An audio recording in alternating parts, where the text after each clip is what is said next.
I remember, Rapi, tuloy, napag-usapan na natin yan. And nung elementary, we would do caroling sa gabi. Mm-mm. And of course, yung naghanap ka ng tambourine kanina, Oo nga.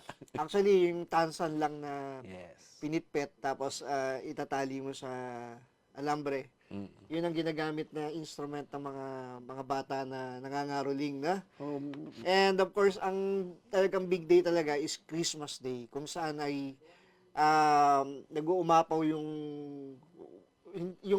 tuwa mo kasi nga you get money, malulutong na 50 pesos, 20 pesos sa mga panahon na yun, ano? Pero iba talaga yung feeling no pag Christmas Day. So, parang kahit alam mo na sa utak mo na Christmas Day, pero iba pa rin may certain kilabot, iba yung ewan.